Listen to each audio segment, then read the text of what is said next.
Selamat pagi Bapak Ibu semua, selamat hari Minggu dan Happy Valentine ya buat kita semua yang merayakan. Tapi jangan lupa kasih sayang itu bukan hanya laki-laki, perempuan, suami istri, tapi juga kasih sayang orang tua terhadap anak, anak kepada orang tua, bahkan sesama kita manusia kita terus saling mencintai, saling menyayangi. Baik Bapak Ibu, kita akan mulai ibadah hari ini. Hari ini kita masuk dalam minggu kedua, tanggal 14 Februari kita akan melanjutkan seri khotbah karena iman. Kita akan belajar dari tokoh iman yang kedua pada hari ini. Sebelum kita mulai ibadah ini, mari kita tundukkan kepala, kita berdoa. Tuhan, kami bersyukur, terus berterima kasih kepada Engkau untuk semua perlindungan penyertaan-Mu buat tiap-tiap kami sampai hari ini. Terima kasih Tuhan menjaga, melindungi, memberkati kami, mencukupkan tiap-tiap kebutuhan kami juga di tengah situasi pandemik ini. Terima kasih Tuhan juga berikan kami kekuatan kesehatan selalu. Terima kasih hari ini kami juga ada waktu untuk duduk diam, beribadah bersama, memuji menyembah-Mu dan secara khusus mendengarkan suara-Mu melalui kebenaran firman-Mu. Doa hamba kiranya melalui ibadah hari ini, melalui pujian dan penyembahan, melalui firman Tuhan yang akan disampaikan, yang akan kami dengar bersama-sama, kami diberkati lagi oleh Tuhan. Hamba berdoa untuk semua yang memimpin pujian, tim worship, bahkan yang hamba-Mu yang akan menyampaikan firman Tuhan, Tuhan urapi, supaya mereka juga bisa melayani dengan kekuatan, kesehatan, urapan dari Tuhan. Dan kami semua tanpa terkecuali, dimanapun kami berada, kami diberkati melalui ibadah pada hari ini. Seluruh jalannya ibadah mulai awal, pertengahan hingga akhirnya kami serahkan dalam tangan Tuhan. Tuhan hadir, Tuhan beracara, Tuhan memberkati kami. Dalam nama Tuhan Yesus kami berdoa. Amin. Bapak Ibu, mari kita siapkan hati untuk memuji dan menyembah Tuhan bersama hari ini.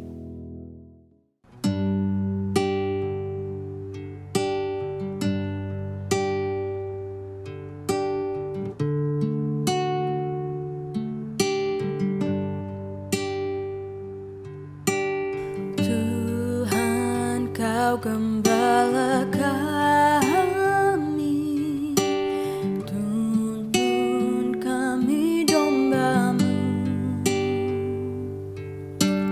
Berilah kami menikmati hikmat pengorbanan-Mu. Tuhan Yesus, Juru Selamat, kami ini milik-Mu. Tuhan Yesus, Juru Selamat, kami ini milik-Mu.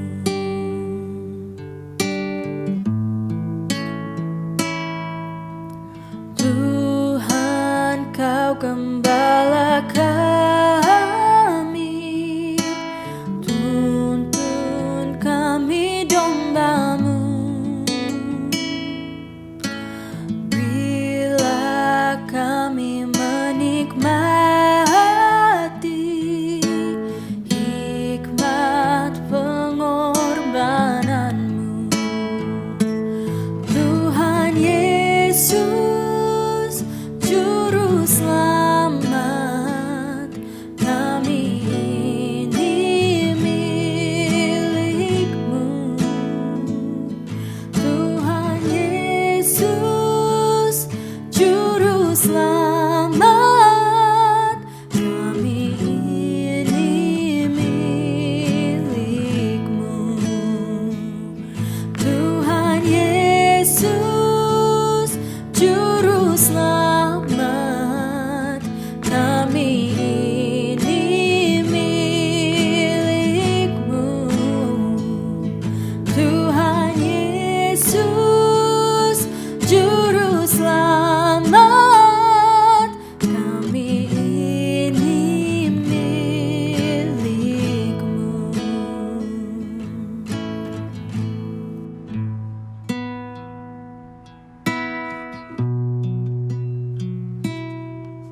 Ketika ku hadapi kehidupan ini, jalan mana yang harus ku pilih? Ku tahu ku tak mampu, ku tahu ku tak sanggup. Hanya Kau Tuhan tempat jawabanku. Aku pun tahu ku tak pernah sendiri, sebab Engkau Allah yang menggendongku. Tanganmu membelaiku, cintamu memuaskanku. Kau mengangkatku ke tempat yang tinggi. Janjimu seperti fajar pagi hari, dan tiada pernah terlambat bersinar. Cintamu seperti sungai yang mengalir, dan ku tahu betapa dalam kasih-Mu.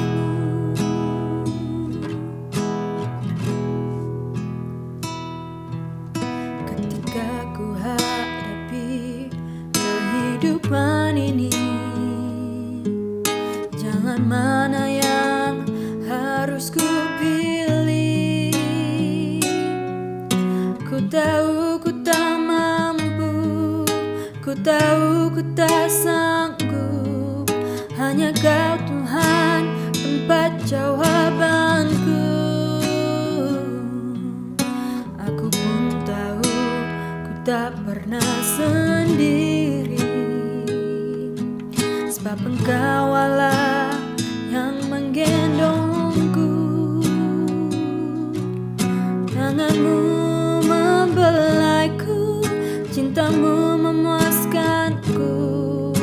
Kau mengangkatku ke tempat yang tinggi. Janjimu seperti fajar pagi hari,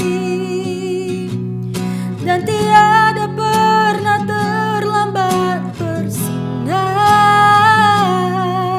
Cintamu seperti sungai yang mengalir, dan ku tahu betapa dalam kasih-Mu.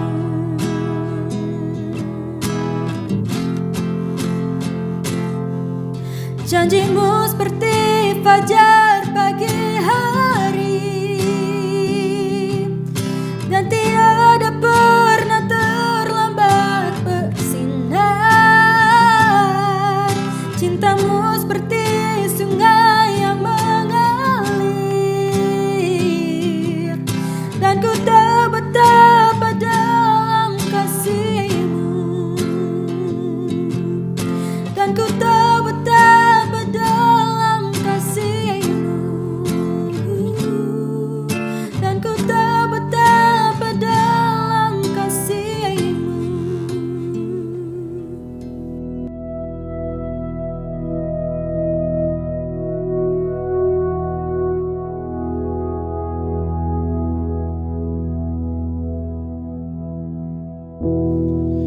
Baik Bapak Ibu, kita akan siapkan hati untuk mendengarkan firman Tuhan. Hari ini kita akan melanjutkan seri khotbah Karena Iman. Dan hari ini kita akan belajar dari tokoh yang kedua dalam Alkitab. Tokoh iman yang kedua yaitu belajar dari Nuh. Tapi secara lebih spesifik, tema khotbah saya hari ini belajar dari Nuh adalah bagaimana kita tetap hidup benar di tengah dunia yang semakin jahat dan semakin rusak ini. Dua bagian firman Tuhan yang akan kita baca dan menjadi landasan dari khotbah hari ini, bagaimana tetap hidup benar di tengah dunia, di tengah negara yang makin rusak. Ini adalah Ibrani pasal 11 ayat 7 dan Kejadian pasal 6 ayat 9. Saya akan baca ayat 9, bagian firman Tuhan akan kita renungkan ayat 9 sampai 22, tapi saya akan baca beberapa bagian awal dari ayat ini. Nanti ayat selanjutnya kita akan lihat sama-sama waktu firman Tuhan disampaikan. Sebelumnya mari kita tundukkan kepala, kita berdoa. Tuhan, kami bersyukur, terima kasih karena hari ini kami ada waktu lagi kesempatan untuk duduk diam di sekitar firman-Mu, mendengarkan suara-Mu melalui kebenaran firman Tuhan hari ini. Hamba berdoa kiranya firman Tuhan yang sudah menjadi berkat menguatkan hamba, kiranya akan hamba bagikan, hamba share kepada semua Bapak Ibu yang jemaat yang menonton, mendengar ibadah ini, bahkan semua Bapak Ibu di berbagai tempat. Kiranya firman Tuhan ini dapat menguatkan kami semua, menjadi berkat buat kami semua lagi, khususnya supaya kami juga belajar dari Nuh. Kami bisa mengerti bagaimana kami bisa tetap hidup benar, tetap kuat dalam Tuhan, khususnya di tengah semua situasi tengah dunia yang makin hari makin jahat, makin rusak ini. Terima kasih Tuhan, hamba percaya Engkau ada di sini dalam ruangan ini, Engkau juga ada di ruangan Bapak Ibu dimanapun mereka berada. Berfirmanlah, bersabdalah Tuhan, karena kami sudah siap untuk mendengarkan suara-Mu. Dalam nama Tuhan Yesus kami berdoa. Amin.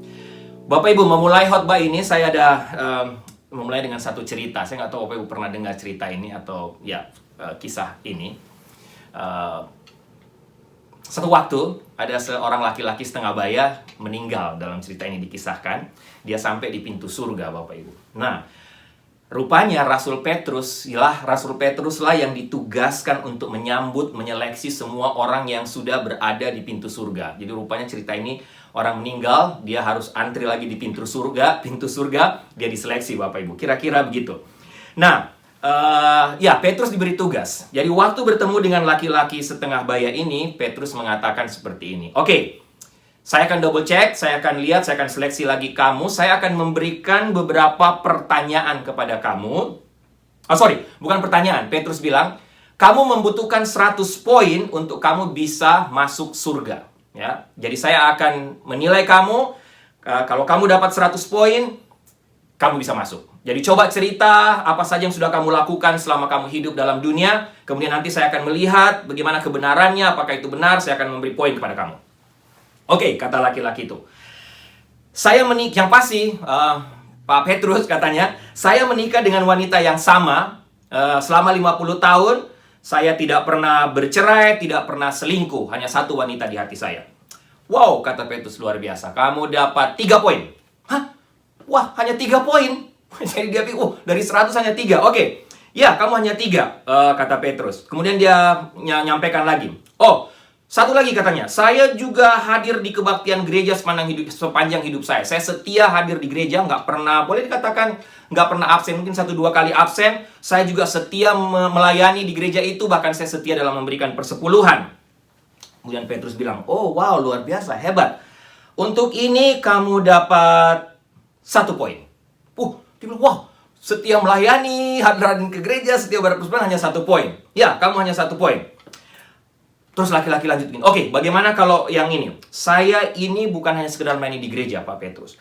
Tapi saya juga banyak membantu orang miskin. Bahkan saya pernah membuka satu dapur umum di kota di tempat saya tinggal. Saya memberi mereka makan tiap-tiap minggu. Bahkan saya juga menolong pergi ke tempat-tempat homeless. Saya juga membantu mereka, memberikan makan mereka. Wah, Petrus bilang, ini juga luar biasa.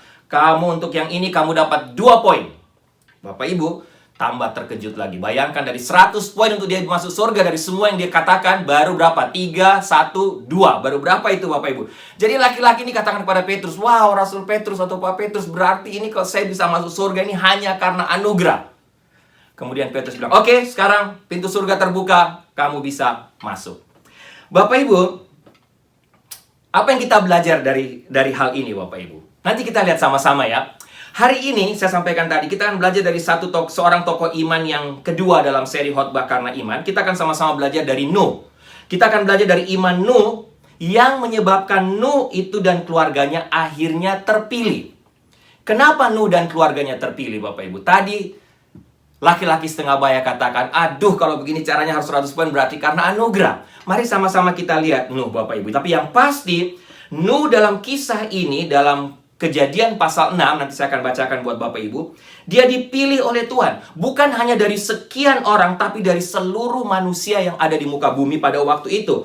Nuh terselamatkan, boleh dikatakan, dari murka Allah, yang karenanya akhirnya dan karena kejahatan dunia, Allah harus menghukum bumi dengan mendatangkan air bah 40 hari, 40 malam. Bapak Ibu, kita tahu semua cerita ini. Tapi Nuh dipilih oleh Tuhan dan terselamatkan dari murka itu. Kenapa Bapak Ibu? Dengan imanlah Nuh mendengar peringatan Tuhan tentang hal-hal yang belum bisa dia lihat. Dia mentaati Tuhan dan membangun bahtera besar, kita tahu kisahnya, cerita ini, untuk menyelamatkan keluarganya.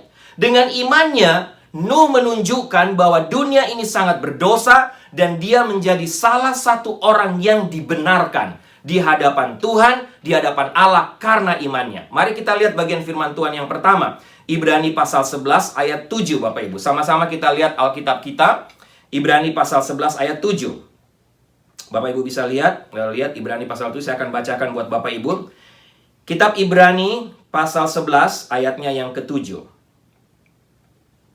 Demikian firman Tuhan.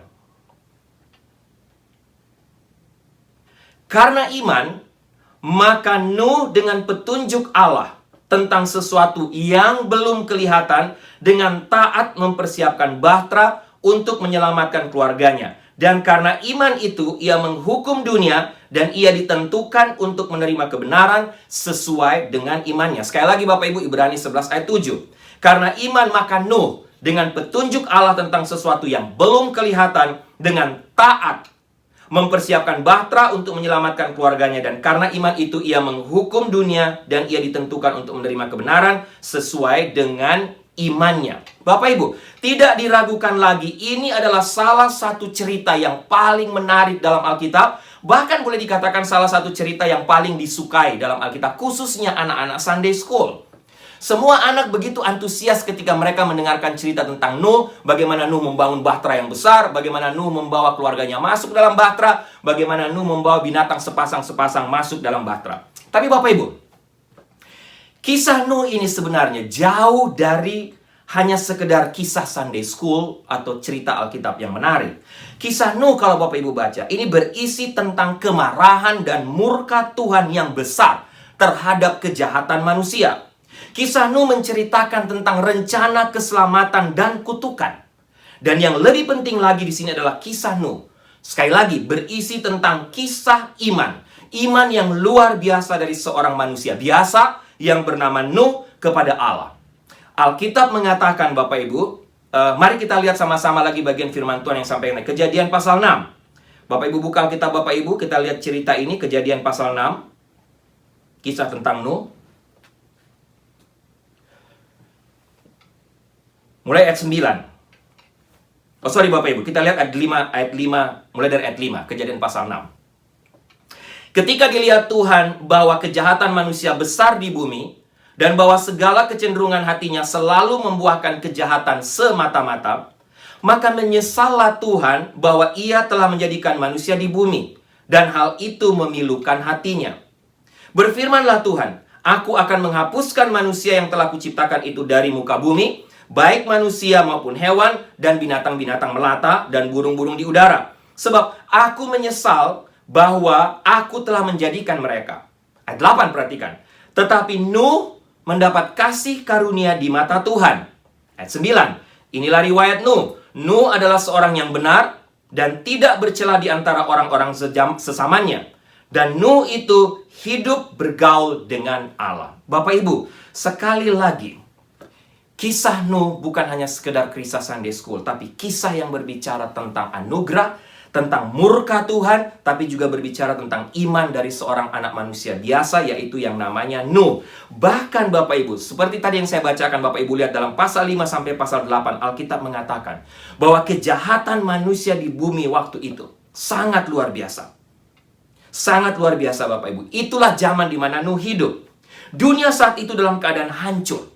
Hancur secara moral dan spiritual. Dunia pada waktu itu kacau, jahat, bejat.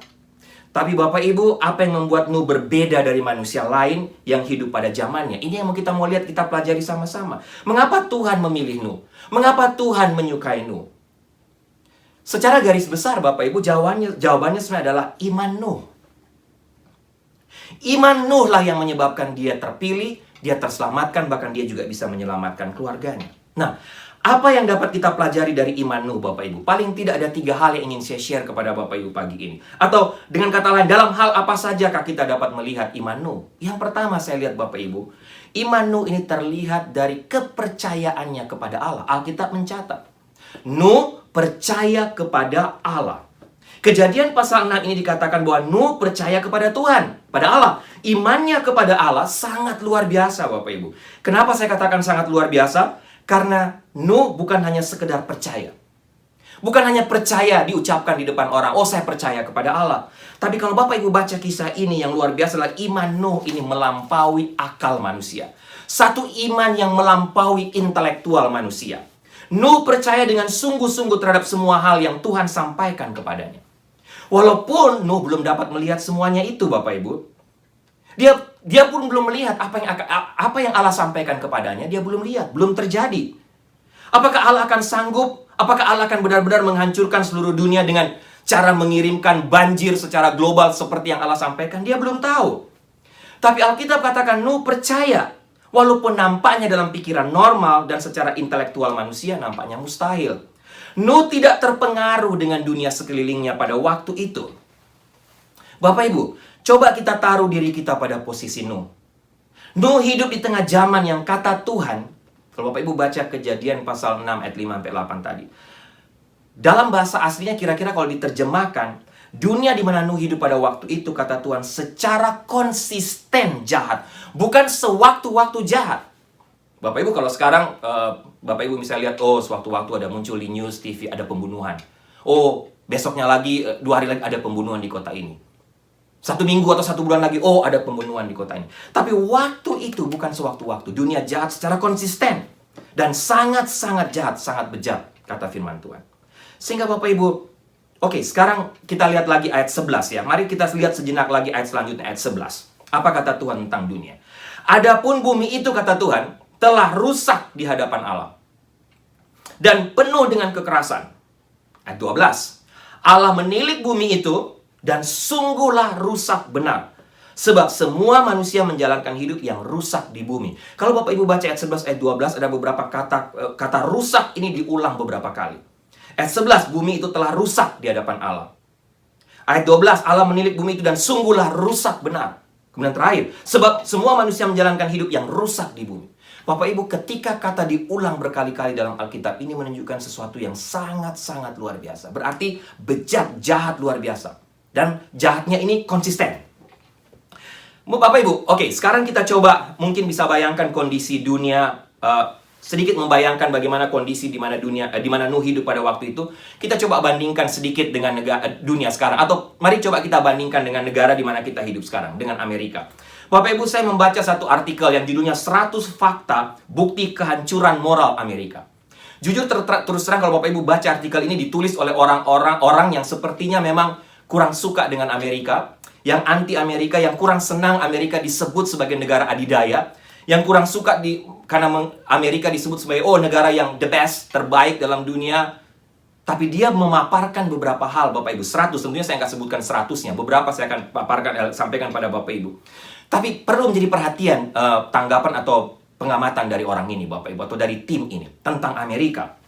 Bapak Ibu, dia katakan, kebanyakan orang cenderung percaya bahwa negara Amerika bisa dibenahi dengan cara menempatkan para politisi kanan di tampuk kekuasaan, atau dengan cara menerapkan suatu reformasi tertentu di bidang ekonomi dan sosial. Padahal, katanya, realitanya masalah yang tengah dihadapi Amerika jauh lebih besar dari sekedar itu. Sebuah dekadensi moral telah terjadi di Amerika yang mengarah kepada kehancuran tata nilai dan moral saat ini, yang terus menggerogoti sendi-sendi dasar kehidupan masyarakat Amerika. Dan dia katakan ini seperti kanker. Misalnya Bapak Ibu, dari hasil survei tim ini adalah Amerika Serikat memiliki tingkat kehamilan remaja tertinggi di antara negara-negara industri di seluruh dunia. Saat ini 1 dari 4 remaja putri di Amerika Serikat minimal pernah sekali mengidap penyakit menular, STD. Berdasarkan data sensus 2011 oleh Pusat Nasional Orang Hilang dan Eksploitasi, di sini namanya NCMEC, terdapat 747.408 laporan kejahatan pelecehan bermotif seksual yang melonjak 25% dari angka pada tahun 2006. Terdapat 106.216 laporan kejahatan pelecehan seksual hanya di California saja. Sebanyak 18% dari seluruh wanita di Amerika Serikat mengatakan bahwa mereka pernah diperkosa dalam beberapa kasus selama hidupnya. Lebih dari 50% dari semua kasus perkosaan terjadi dalam radius 1 mil dari rumah mereka. Oke, tentang kehidupan nikah. Di Amerika Serikat hari ini lebih dari separuh dari seluruh pasangan yang ada telah hidup bersama sebelum mereka menikah. Separuh Bapak Ibu, 50%. Di kalangan wanita berusia di bawah 30 tahun di Amerika Serikat, lebih dari separuh dari semua bayi yang terlahir di luar nikah. Pada saat ini diperkirakan 1 dari setiap 3 anak di Amerika Serikat hidup dalam sebuah keluarga tanpa ayah. Lanjut Bapak Ibu, aborsi. Dalam satu pembunuhan massal yang hampir tidak pernah dibicarakan, lebih dari 56 juta bayi Amerika telah dibantai di negara itu sejak kasus Roe Wade yang diputuskan pada tahun 1973. Apalagi Bapak Ibu, ada beberapa sini yang tidak saya bacakan semua, tapi saya hanya memilih Bapak Ibu kita dapat gambaran tentang situasi negara di mana kita hidup. Jumlah bayi di Amerika yang dibunuh melalui aborsi setiap tahun sama dengan jumlah anggota militer Amerika yang tewas di semua peperangan yang pernah melibatkan negara tersebut. Kurang lebih 3.000 orang Amerika tewas akibat runtuhnya menara WTC pada tanggal 11 September 2001. Sementara setiap hari, lebih dari 3.000 bayi di Amerika dibunuh lewat aborsi dengan berbagai macam teknik pelaksanaan aborsi. Sebuah laporan Departemen Keamanan Dalam Negeri yang dirilis pada bulan Januari 2012 menyebutkan bahwa jika Anda anti-aborsi, perhatikan, maka Anda mempunyai potensi menjadi seorang teroris. Bayangkan Bapak Ibu, kalau kita anti-aborsi di Amerika ini, banyak orang beranggapan kita sebenarnya adalah berpotensi menjadi seorang teroris katanya Bapak Ibu. Oke, Bapak Ibu, lanjut. Jumlah pelecehan atau serangan dengan motif seksual di lingkungan militer Amerika mencapai tingkat tertinggi. Mayoritas kasus dalam bentuk pelecehan antar sesama anggota militer pria.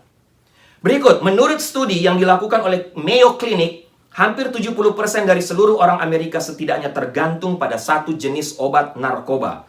Sementara data yang lebih mencengangkan adalah 20%-nya mengalami ketergantungan pada sedikitnya 5 resep yang berbeda.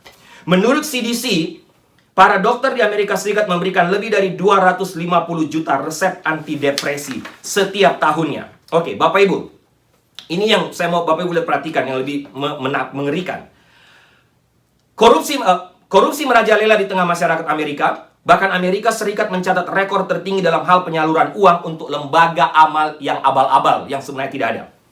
Tanpa keluarga-keluarga yang kuat, generasi muda Amerika akan terus melakukan pencarian jati diri katanya. Dan menurut FBI, saat ini lebih dari 1,4 juta anggota gangster terlibat dalam 33.000 kelompok kriminal yang aktif melakukan kejahatan di Amerika Serikat. Tahun 2012, Amerika memiliki rekor baru di sepanjang tahun itu, bahwa tingkat kejahatan dengan kekerasan meningkat tajam sebanyak 15%. Sekarang tentang agama Bapak Ibu. Hampir 1/5 orang dewasa di Amerika tidak memiliki afiliasi terhadap keyakinan atau agama apapun. Sementara tahun 1972, persentase warga Amerika tanpa afiliasi agama hanya 7%, Bapak Ibu. Bayangkan, jumlah warga Amerika yang tidak punya afiliasi dengan agama tertentu telah meningkat sebesar 25% selama 5 tahun terakhir. Semakin muda usia mereka, semakin besar kemungkinan untuk tidak berafiliasi dengan sebuah agama. 9% orang Amerika yang berusia 65 tahun ke atas tidak punya afiliasi agama. Sebanyak 88% di antara mereka yang berstatus tidak berafiliasi dengan agama tertentu tidak berminat untuk mencari atau memeluk agama tertentu, apalagi ke gereja. Sebanyak 73% di antara mereka yang tidak memeluk agama tertentu mendukung pernikahan sejenis, sementara 72% yang tidak memeluk agama tertentu mendukung legalisasi aborsi. Yang terakhir, untuk pertama kalinya dalam sejarah Bapak Ibu, agama Protestan tidak lagi menjadi mayoritas di Amerika Serikat. Bahkan tercatat sejak waktu tahun 2007, agama Kristen Protestan mendominasi 53% dari seluruh penduduk Amerika. Tapi sekarang menurun 48%. Bahkan Bapak Ibu kalau mau mundur ke belakang lagi 1972, waktu itu Protestan masih 62%. Sebanyak 29% dari seluruh orang dewasa Amerika jarang atau tidak pernah menghadiri acara keagamaan. Diperkirakan persentase orang Amerika yang datang ke gereja pada tahun 2050 akan menyusut hingga separuhnya dari jumlah yang ada sekarang. Bapak Ibu, inilah situasi di negara di mana kita hidup. Kekristenan di Amerika menurun drastis menurut survei. Itu survei terbaru yang banyak disampaikan di media-media di Amerika ini. Dalam beberapa dekade ke depan, jika hal ini terus terjadi, maka sebutan negara Kristen tidak akan disandang lagi oleh negeri Paman Sam tersebut. Ini survei yang lain dari yang tadi. Berdasarkan laporan dari lembaga research menyatakan bahwa kekristenan di Amerika menurun drastis sekitar 12% dalam 10 tahun terakhir, yaitu dari 78% tahun 2007 menjadi 65% di tahun ini. Dengan kata lain, diperkirakan 2017. Diperkirakan pada tahun 2035 nanti mayoritas penduduk Amerika adalah non-Kristen.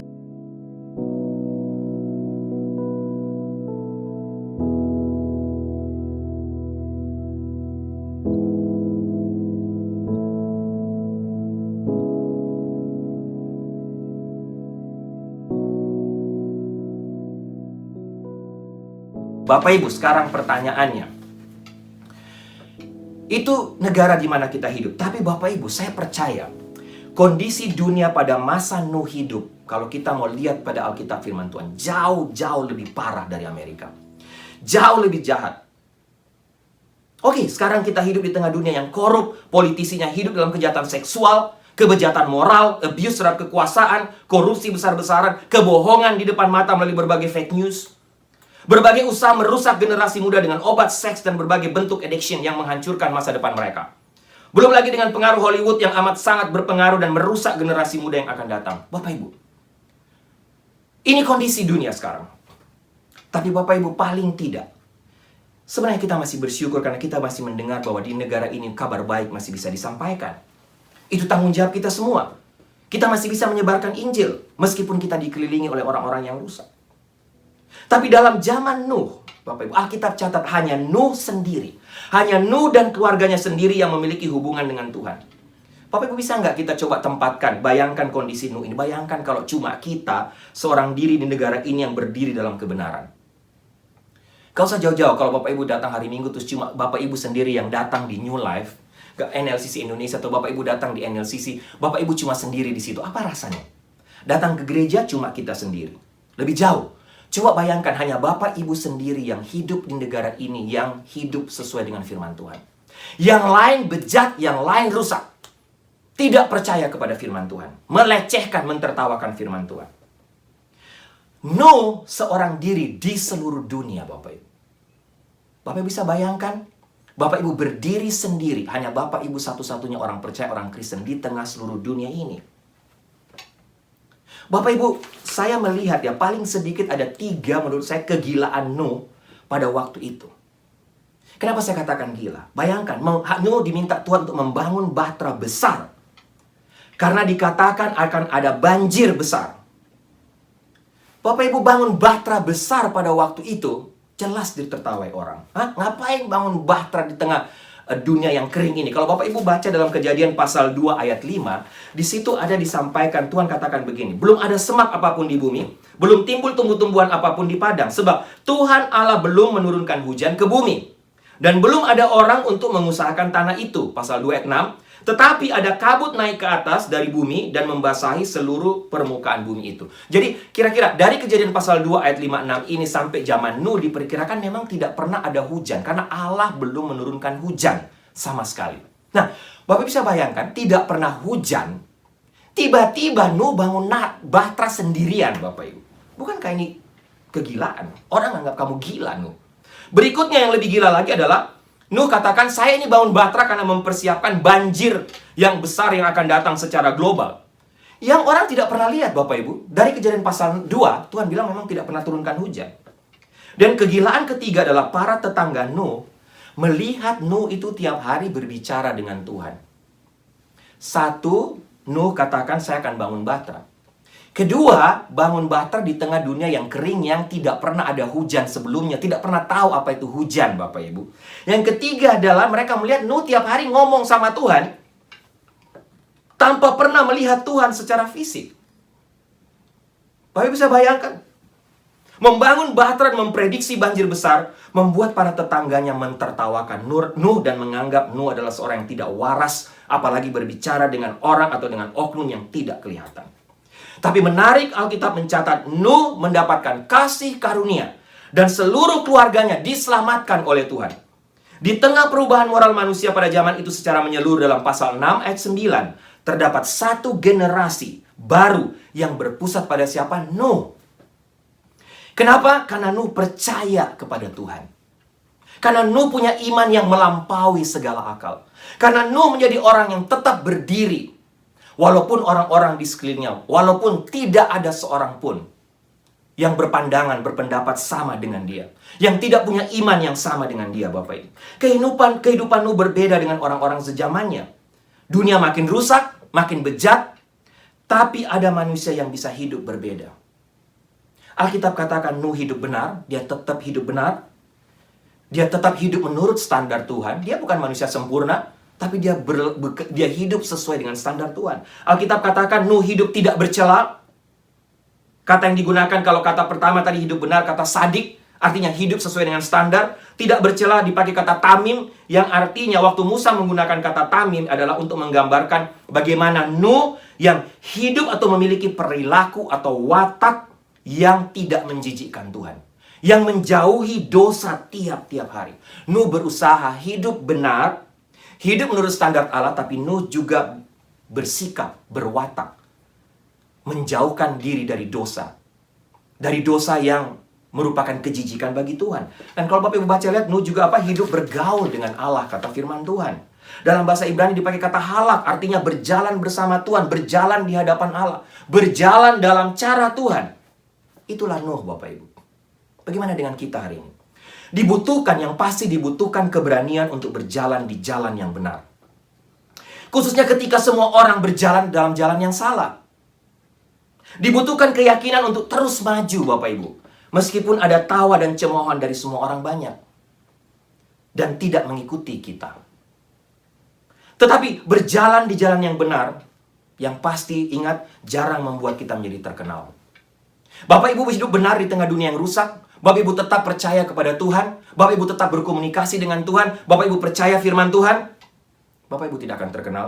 Bapak Ibu kita tidak akan menjadi populer. Iman menuntut kita untuk beriman dan percaya kepada Tuhan. Dan itu yang Nuh lakukan. Bahkan iman seperti ini seringkali Bapak Ibu jelas terlepas dari opini popularitas. Seorang tokoh bernama William Penn pernah mengatakan satu kalimat menarik menurut saya. Benar itu benar, bahkan jika semua orang menentangnya. Dan salah itu salah, bahkan jika semua orang mendukungnya. Menarik Bapak Ibu, perhatikan. William Penn katakan, benar itu benar, bahkan jika semua orang menentangnya. Dan salah itu salah, bahkan jika semua orang mendukungnya. Itu yang Nuh lakukan. Pertama, percaya kepada Allah. Yang kedua Bapak Ibu, apa yang saya belajar dari Nuh? Dia tidak hanya sekadar percaya, menunjukkan iman yang melampaui akal, tapi Nuh berbuat sesuatu. Apa itu? Ketaatan. Nuh do something. Dia taat. Apa yang dia lakukan? Dia membangun bahtera seperti yang Tuhan perintahkan kepadanya untuk membangun. Walaupun dia ditertawakan, Bapak Ibu. Kejadian 6 ayat 22 mencatat dengan jelas. Lalu Nuh melakukan semuanya itu tepat seperti yang diperintahkan Allah kepadanya. Demikianlah dilakukannya. Tuhan sangat spesifik kalau Bapak Ibu baca Kejadian 6, 14 sampai 6, Kejadian pasal 6 ayat 14 sampai 16. Sangat spesifik. Tuhan bilang apa? Nuh, buatlah bagimu semua bahtera dari kayu gofir. Bahtera itu harus kau buat berpetak-petak dan harus kau tutup dengan pakal dari luar dan dari dalam. Beginilah engkau harus membuat bahtera itu 300 hasta panjangnya, 50 hasta lebarnya, 30 hasta tingginya. Demikian seterusnya. Tapi Bapak Ibu, Nuh nego dengan Tuhan? Nuh melawan Tuhan? Tidak. Nuh taat. Mungkin sekarang Bapak Ibu kalau kita baca kisah Nuh atau kita hanya dengar dari anak-anak Sunday School, mudah-mudahan jangan sampai anak-anak kita lebih tahu kisah Nuh daripada kita ya Bapak Ibu. Yang pasti beda ya cerita Nuh dan cerita Yunus. Kalau Yunus itu Yunus masuk di perut ikan. Kalau ini Nuh membangun bahtera.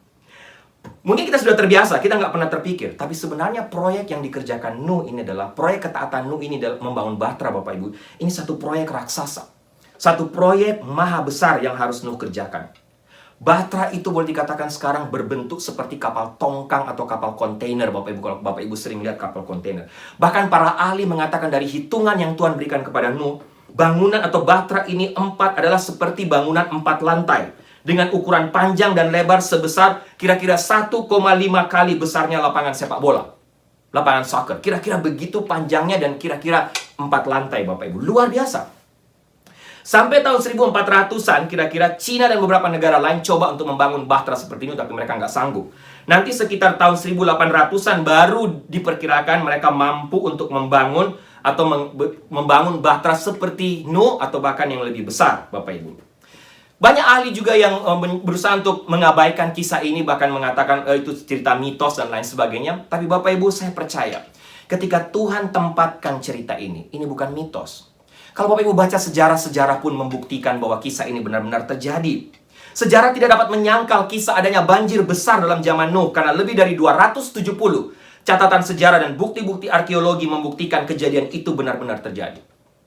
Bapak Ibu, saya juga waktu jalan-jalan ke Grand Canyon, lihat ke, Bapak Ibu pernah ke Zion, saya bilang sama Bu Sarah, wow, ini mungkin benar-benar adalah akibat juga dari bahtera air bah yang dikirim oleh Tuhan dalam dunia, sehingga dunia ini hancur, sehingga akhirnya sekarang bisa ada model-model seperti ini yang indah, yang menjadi tempat rekreasi.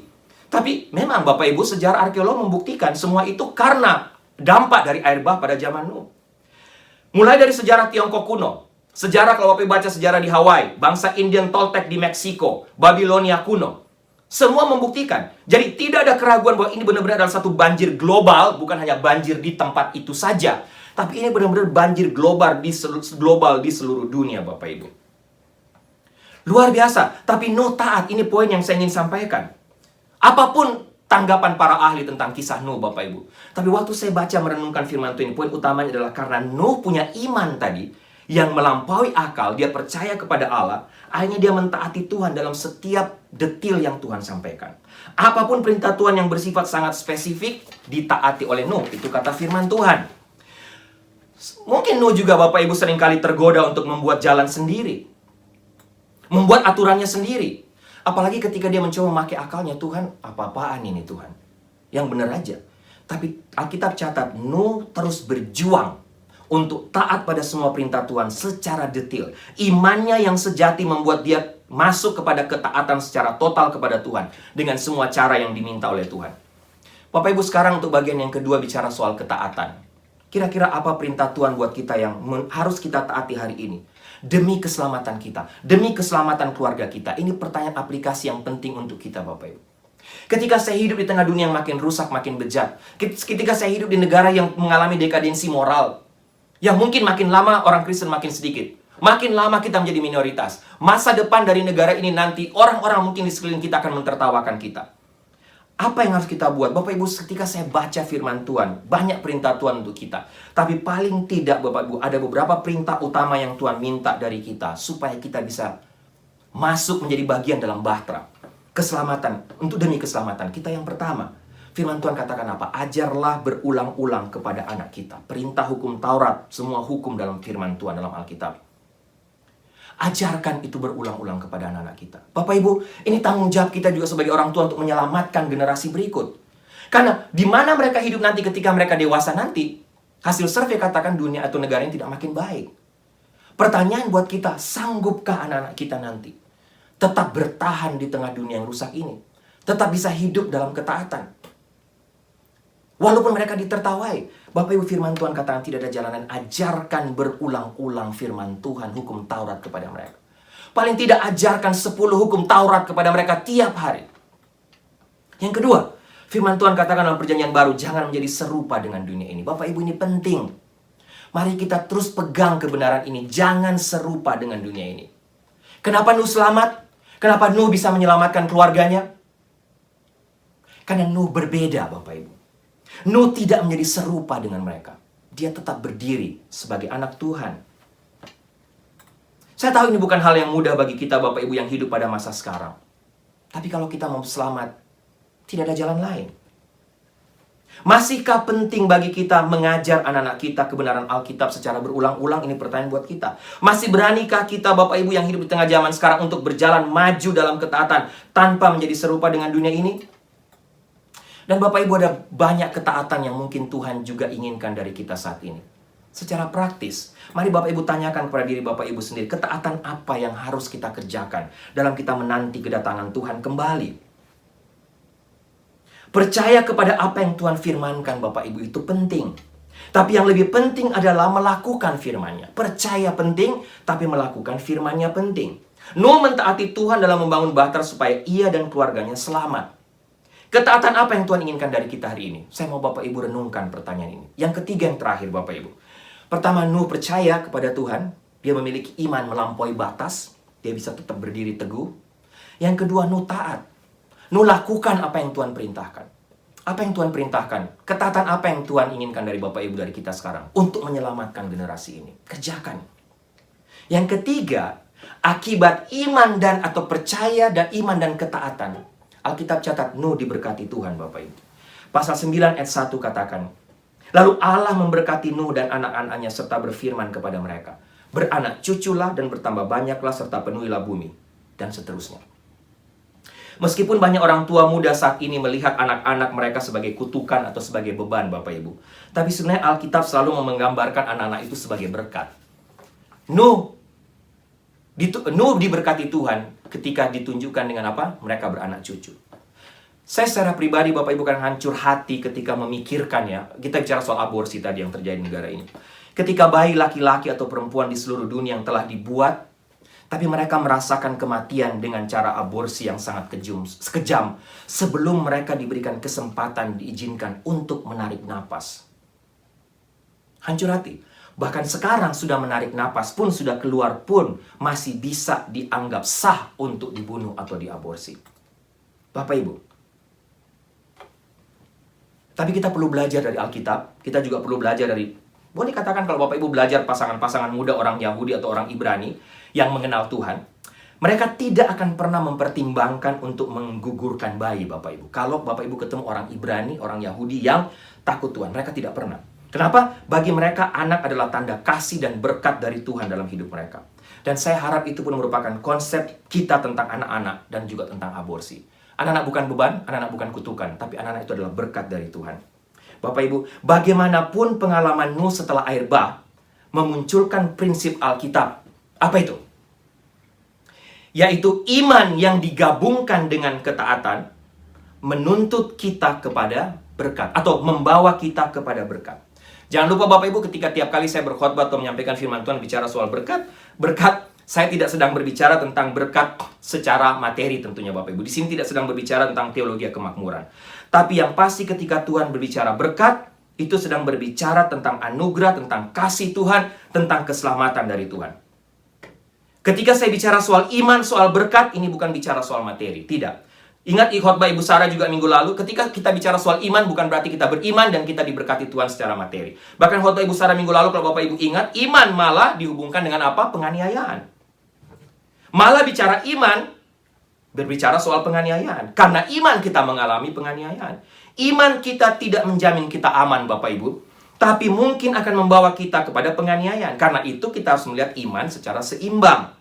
Bapak Ibu, hari ini yang pasti ketika saya bicara soal iman yang mendatangkan berkat, ini berbicara tentang hal-hal yang disediakan oleh Tuhan bagi kita, bagi yang percaya kepadanya. Walaupun terkadang itu tidak sesuai dengan apa yang kita harapkan, tidak kita inginkan. Tuhan memberkati kita hari ini tidak berarti bahwa kita memiliki konsep iman yang salah yang hari ini kita melihat bahwa iman juga membawa kita kepada berkat Tuhan yang Tuhan sediakan bagi kita. Maaf saya ulangi.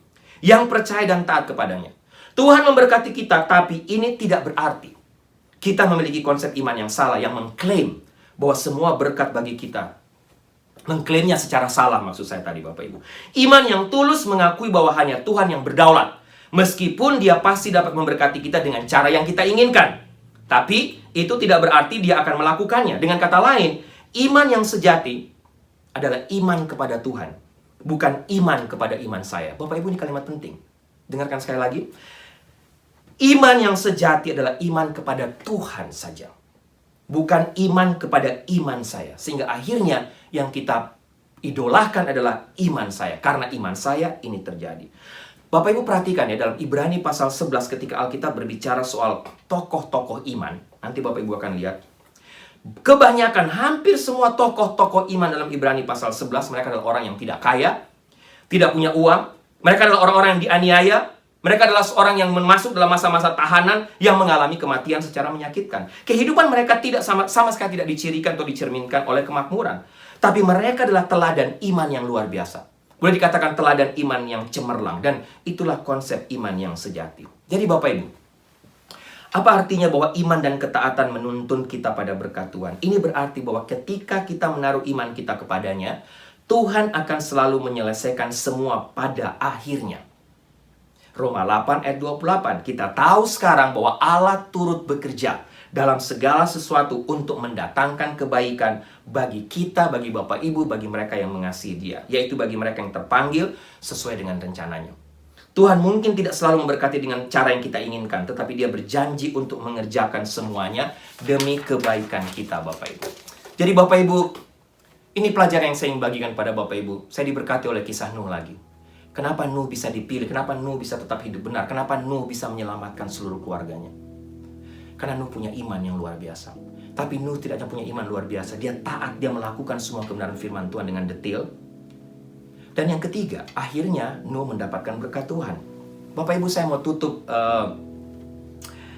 khotbah ini dengan kisah cerita Bapak Ibu tentang, Bapak Ibu mungkin tahu pasukan khusus Angkatan Laut Amerika yang dikenal sebagai Tim SEAL atau US Navy SEAL. SEAL artinya Sea, Air, and Land, Bapak Ibu. Ini pasukan khusus Amerika. Seorang bekas mantan pasukan SEAL yang ya boleh dikatakan seorang jenderal retired dari SEAL pernah menceritakan bagaimana kerasnya sistem pelatihan mereka. Karena ini pasukan khusus, mereka dibina secara khusus memang Bapak Ibu. Secara mental, secara fisik, secara psikis, semuanya. Dan dia ceritakan, mantan pasukan SEAL ini atau retirement dari SEAL ceritakan, minggu ke-9 dalam pelatihan mereka itu dianggap sebagai minggu neraka Bapak Ibu. Kenapa? Karena hampir semua yang sedang dilatih pada waktu itu, pada minggu ke-9 harus pergi ke satu tempat, mud flats Bapak Ibu, atau lumpur rawa, yang ada di area ini, ada di antara San Diego, Meksiko, dan Tijuana. Di mana di situ ada air mengalir, tapi sebenarnya itu bukan air, tapi itu adalah lumpur rawa Bapak Ibu. Dan tempat itu adalah satu lokasi yang sangat dingin, dan biasanya mereka dibawa ke situ itu adalah pada minggu ke-9 memang dalam kondisi yang sangat dingin, di mana lumpur rawa itu memang sedang membeku. Tapi selama 15 jam dalam pelatihan itu, dalam minggu ke-9 yang mereka sebut sebagai minggu neraka, mereka dituntut untuk mendayung di situ selama 15 jam. Sesudah mendayung, mereka akan melanjutkan 8 jam terakhir untuk berenang di dalam lumpur rawa itu. Dan Bapak Ibu diceritakan, biasanya dalam semua tim yang masuk dalam minggu ke-9, hanya 25% yang bisa lolos dari pelatihan itu. Gak sanggup Bapak Ibu untuk melewati lumpur rawa yang sangat dingin pada waktu itu. Tapi mantan SEAL ini bercerita, satu waktu ketika dia masuk dalam tim yang sedang dilatih bersama-sama dengan temannya pada waktu itu, mereka masuk minggu ke-9, mereka sedang berada di tengah rawa itu Bapak Ibu, tinggal 8 jam lagi. Dan instruktur mereka, biasa Bapak Ibu tahu sistem pelatihannya, karena mereka pasukan khusus, instruktur berteriak terus, maju terus.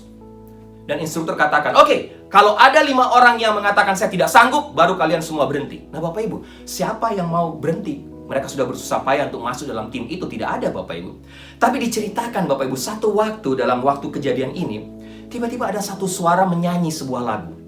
Tidak dicerita lagu apa. Satu orang, waktu mendengar satu orang itu menyanyi, instrukturnya tambah marah. Kalau kalian terus menyanyi, kalian semua akan terus tinggal di sini. Bapak Ibu, kalian tidak akan keluar dari sini. Tiba-tiba terdengar katanya Bapak Ibu, menurut kisah ini, 1 orang nyanyi, 2 orang ikut menyanyi, 3 orang ikut menyanyi, 4 orang, 5 orang. Akhirnya semua mereka bernyanyi. Bukan masalah bernyanyinya Bapak Ibu, mereka makin dimarah karena mereka bernyanyi. Tapi diceritakan dalam kisah ini satu kisah nyata waktu masuk dalam tim SEAL ini. Waktu mereka semua menyanyi Bapak Ibu, apa yang terjadi?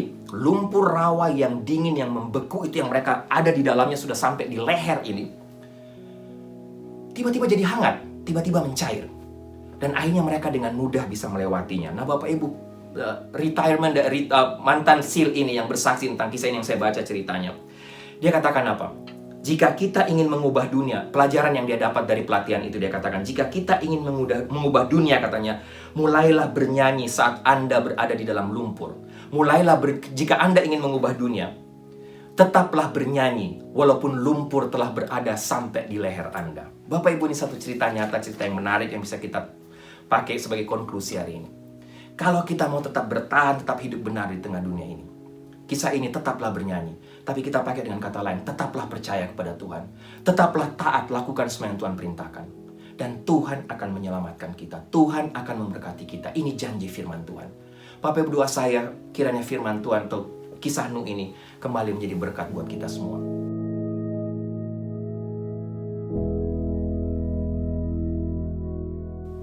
Amin. Mari kita tundukkan kepala, kita berdoa. Tuhan, kami bersyukur, terima kasih untuk firman-Mu yang mengajar kami, tapi juga mengingatkan kami lagi hari ini. Tuhan, kalau kami mau mengaku dengan jujur kepada Engkau, mungkin kami juga kadang-kadang berteriak kepada Engkau karena kami merasa kami tidak sanggup lagi bertahan, karena kami hidup di tengah dunia atau di tengah negara yang makin lama sepertinya kami, orang yang percaya kepada Tuhan, makin menjadi bahan olok-olokan, makin ditertawai orang. Seperti Nuh. Tapi Tuhan, setelah belajar firman Tuhan ini, tolong kami supaya kami juga belajar dari Nuh. Apapun yang terjadi di sekeliling kami mau belajar untuk hidup berbeda. Kami mau belajar tetap hidup benar di tengah dunia yang makin rusak, negara yang makin rusak ini. Tolong kami supaya kami melakukan sanggupkan kami untuk lakukan seperti yang Nuh lakukan. Bahkan bukan hanya kami, bukan hanya keluarga kami, tapi Tuhan, doa hamba lewat kami, lewat keluarga kami, lewat gereja kami, semakin banyak orang yang bisa diselamatkan, semakin banyak orang yang bisa masuk dalam bahtera Nuh, yang akhirnya bisa mendapatkan keselamatan. Terima kasih Tuhan untuk kebenaran firman-Mu. Dalam nama Tuhan Yesus kami berdoa. Amin. Bapak Ibu, doa saya kita semua diberkati oleh kebenaran firman Tuhan hari ini yang disampaikan oleh saya tadi, oleh Pak Riki. Biarlah kita semua bisa belajar dari Nuh, kita bisa tetap hidup benar di tengah dunia atau di tengah negara yang semakin hari semakin rusak, semakin jahat ini. Baik, Bapak Ibu, sebelum saya tutup dalam doa berkat, ada pengumuman satu pengumuman. Selamat ulang tahun buat Ibu Vita Pramono yang berulang tahun tanggal 10 Februari. Tuhan Yesus memberkati Ibu Vita selalu, makin takut Tuhan, makin mengasihi Tuhan, makin setia dalam melayani Tuhan. Baik Bapak Ibu jemaat yang kekasih, tundukkanlah kepalamu, arahkanlah hatimu kepada Tuhan, dan terimalah berkat Tuhan.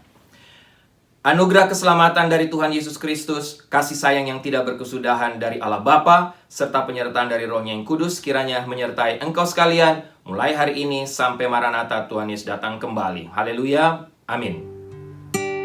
Tuhan, Kau gembalakan